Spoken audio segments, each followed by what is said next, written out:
YouTube, how's it going? The Goat House is back, and today I got my 2021 offseason Raiders rebuild, doing this for every single team, making cuts, taking a look at the cap space situation, re-sign some players, and then dive into free agency and the NFL draft here. Went to work on this Raiders one. We made a lot of moves here, and we made this team, or I made this team, a championship team in one offseason here. So it's possible. Looking at their cap space situation right now, doesn't look like it, but it's definitely possible. We'll see if they want to be great this offseason. But again, doing this for every single team, a lot on the channel already, a lot of in general NFL offseason content on the channel, and plenty more to come. We grade every single free agency signing once that's the time. We cover the NFL draft fully, so please join us, subscribe, smash that like button. Check out our Twitter too, just constant talk on there, breaking news on there, everything you need instantly when news happens right there on that Twitter. Check it out.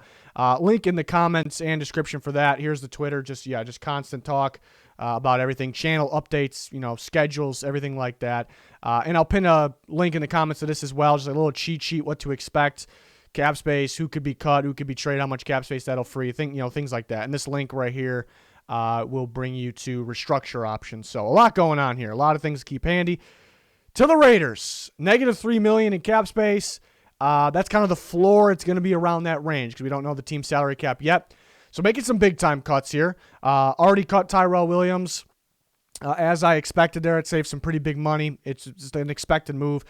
So that cleared some money, and that's where we got to the -$3 million. LaMarcus Joyner has been pretty damn disappointing there. When they signed him, it was like, is he a safety? Is he a slot player? So it was a little concerning at the time, but I didn't think it'd be this underwhelming. But $8.7 million, you're free by cutting him. Go ahead and do that. Richie Incognito can still play if he's healthy. He is aging though. I like their options too. They drafted Simpson last year. They got other options. It's a good offensive line when healthy, so I'm not really too worried about it. But so I cut him, $5.47 million. Richard, $3.5 million. Jeff Heath. These are pretty good amount of money. Easy cuts in my opinion. Pretty good amount of money saved. We're not done yet. We want to make this a championship team, not just a playoff team, a championship team this offseason. So after cuts, as you see at the top there, $17.82 million in cap space. We're not done. We're going to restructure Corey Littleton's contract. We're going to push some money back, free some right now that ends up at $8.82 million cleared. It's not a pay cut. We're going to distribute that $8.82 among future years there. So we're clearing that right now. Extending Derek Carr. Talks about him being traded. No, not buying him, but I'm playing GM here anyways. It's going to be tough to find better, unless you get a top tier pick, but the draft, and even that guy probably wouldn't be better right away. I do want Derek Carr to complete seasons. Every year it feels like early season looks like easily a top 10 quarterback. Then it starts to go south a little bit. Not that he's playing bad or anything. He just doesn't look as good. So I want him to have a complete season, but I definitely think it's possible. He's an accurate quarterback, very good quarterback. Has the big playability, of course. We're going to extend him 2 years on top of the 2 years he already has. This would be wild if it actually, I think it's possible, but this exact thing, scenario, if it happened, to be pretty wild, I guess. By extending him 2 more years, we got 4 years total. We can spread out some money, distribute it throughout those years, so you actually can clear a whopping $13.83 million. They could restructure his contract, and distribute money throughout the 2 years remaining on his contract, and that will save less money. It'll still save, somewhere around Corey Littleton, maybe a little more. But why not extend him? 2 more years, that's your guy. You free more money here. If they extend him 1 more year instead of 2, it'll be less than 13.83, not a whole lot less. If they extend him 3 more years, you can save more than $13.83 million. So I came up with 2 years, 4 years total, $13.83 million. And then for Mariota, we're going to trade him. I expect this to happen, whether it's Washington, New England, Chicago, one of those teams. Trade him, get a 4th-round pick back. Maybe this starts a bidding war. Maybe get a 3rd-round pick. That'll be fantastic. Because Derek Carr's your guy. You don't need to be paying a backup quarterback $10.72 million. There's nothing they're going to lose off that. You trade them, they clear that full $10.72 million. So we just cleared a ton of space. Honestly, at this point, maybe the restructure of Corey Littleton is not super necessary. So they can get by without that. It's very possible we can clear more money, and I kind of want to show that's a very strong possibility. We'll see if it happens. We just cleared a ton of money here. We got $51.19 million in cap space. We had -3. Look where we're at now. Now in a pretty good free agency class, we got the ability to go from we were a borderline playoff team. We're a playoff lock. Maybe get to a championship caliber team. They're able to compete with the Chiefs last year, so it's not out there to make this, this team could become a championship team in one offseason. But these moves need to be made. Can't just happen. Snap your finger, it happens. Re-sign. These are all pretty cheap. Daniel Carlson's probably the biggest free agent. The kicker. Let's get him back. Denzel Good could start if you need him to. He's just a really key backup for them, whether it's mainly tackle or guard. In something I forgot to mention, I did keep Trent Brown. I like Trent Brown a lot. Right tackle. You just got to stay healthy, So I hung on to him, but they could look to trade him. They could cut him. I don't know if that happens. It does free up a lot of space. Something to keep in mind. Bring Denzel. Raekwon McMillan. They don't necessarily need him back. They traded for him last year. He got some more reps, last couple weeks of the season. It'd be just solid to have him back cheap on the cheaper option. Takk McKinley, not a guy that they need to have back. It'll be a really cheap option. They believe that he has upside. That's why they picked him up. And passed him through his physicals, really. Technically, they kept him, I guess, through his physical. They put him on the IR there for a little bit, but bring him back cheap. Why not? These aren't moves where if they don't, there's a lot of these teams where I do this and, if they don't get this guy back, it's a fail. It's a big time loss for them. None of these guys are really, they'd probably like to have Carlson back, but, it's not like they have to get him back. So, and it's kind of cheap, so we're really not taking much of a hit from that $51.19 million cap space. So that's fantastic. So now we're free to have a huge offseason. So here we go. Some big time targets for free agency in the draft.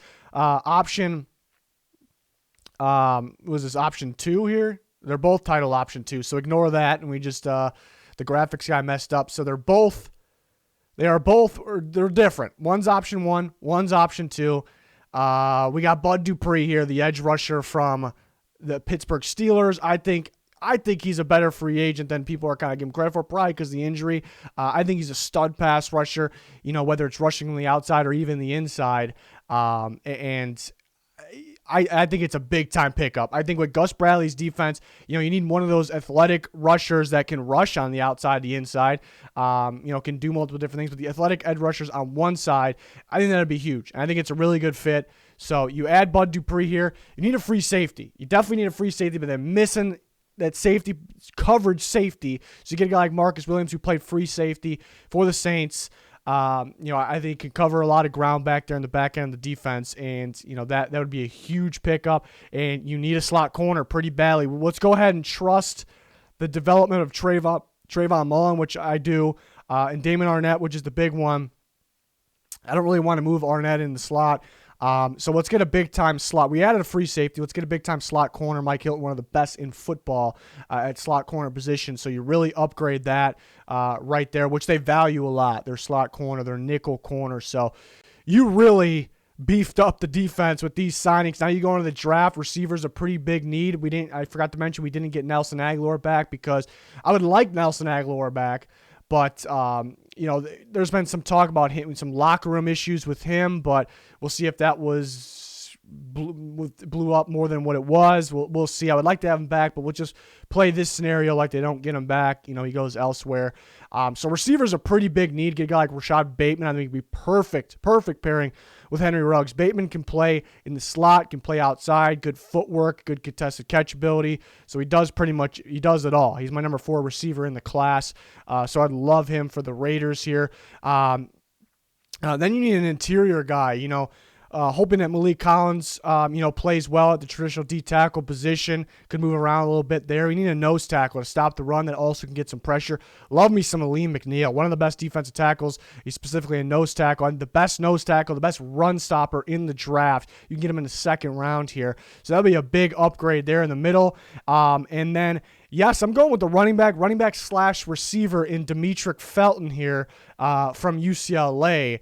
And I think this would be big time. I think they really need a running back too that can come in and catch the ball in the backfield very well, that has big playmaking ability. But he also can play receiver, so you got to add to the receiver unit as well, with Bateman, with Ruggs, with some of those other guys they got as well. I think that'd be big time. That'd be a huge boost to their offense there, and a guy like Demetric Felton. So that's option one, even though they both say two here. Apologize for that, but I think we're all fine here. So option two, you go a little bigger at the receiver position. I think Juju's going to be pretty, a hot free agent, I guess, here in the free agency market because, Robinson's probably getting tagged, maybe traded. Kenny Golladay probably getting tagged. Chris Godwin probably getting tagged. Will Fuller probably getting tagged. So that leaves kind of Juju being that big guy there that everyone's going to go after. So the Raiders just get much better at the position right away by dishing out a little money to Juju Smith-Schuster. Pass rush, maybe they don't spend as much pass rush position, but they still get better. They had Melvin Ingram, who's a guy that can rush. He can move around different spots from multiple different spots, positions. And Gus Bradley, obviously, he's familiar with his defense, and that's why he was able to showcase he can rush from different spots because it's a Gus Bradley defense. And then you get that nose tackle here in free agency, and Delvin Tomlinson is going to come in there and stop the run at a high level instantly because remember you got Malik Collins in there, a D tackle next to him. So, once again, some big-time huge free agency signings using that cap space that I created here. Then you go into the draft. I'm actually going to go Gregory Rousseau, the edge rusher from Miami. And you may say, well, we got enough edge rushers now, and they'll have a lot. They'll have a lot here. But Rousseau is the ultimate upside pass rusher. Freakish dude, freakish length, a lot of upside, can move around to different positions across the defensive line. And the way you sit here, Melvin Ingram's probably a 1 or 2 year deal. So you got to look out for the future at the same time. Perfect situation for Rousseau to learn from these guys and grow and be that. He's got freakish potential. He could be an elite pass rusher. He might not make that much of an impact right away. So that'd be ideal. Then you add Richie Grant, who can play free or strong, like him at free safety in this scenario here. So they add him in the second round. In other scenarios, they could value getting a depth offensive lineman because remember they have the injuries last year. Good in this case, probably the best case depth tackle. Get a guy like Aaron Banks from Notre Dame who could move around across the interior offensive line and be that big time depth and maybe potential future starter here on the interior offensive line.